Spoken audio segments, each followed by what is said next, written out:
राज्याच्या राजकारणातली सगळ्यात मोठी आणि धक्कादायक बातमी आहे सुरुवातीला।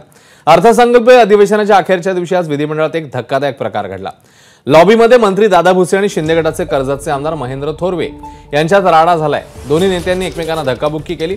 मग भरत गोगावले आणि शंभूराज देसाईंनी मध्यस्थी करत दोन्ही नेत्यांना दूर केलं। मात्र शिंदे गटाच्या मंत्री आणि आमदारांमध्ये झालेल्या धक्काबुक्कीमुळे लॉबीमध्ये मात्र एकच खळबळ माजली।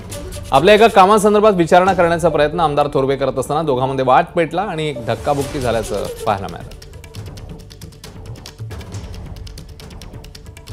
या संपूर्ण प्रकरणावर खुद्द महेंद्र थोरवे काय म्हणाले, त्यांनी काय प्रतिक्रिया दिली पाहूया।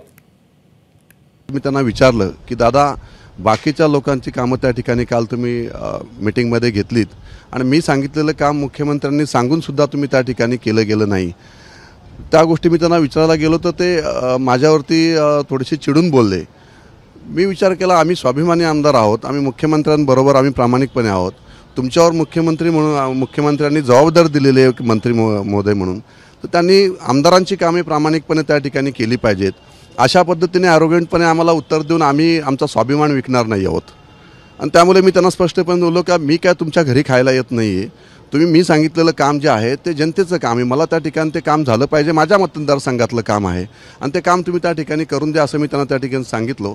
परंतु त्यांचा बॉडी लँग्वेज आणि पाहण्याचा दृष्टिकोन थोडासा वेगळ्या पद्धतीने होता, म्हणून आमच्या थोडीशी शाब्दिक चकमक त्या ठिकाणी झाली। एबीपी माझा, उघडा डोळे बघा नीट।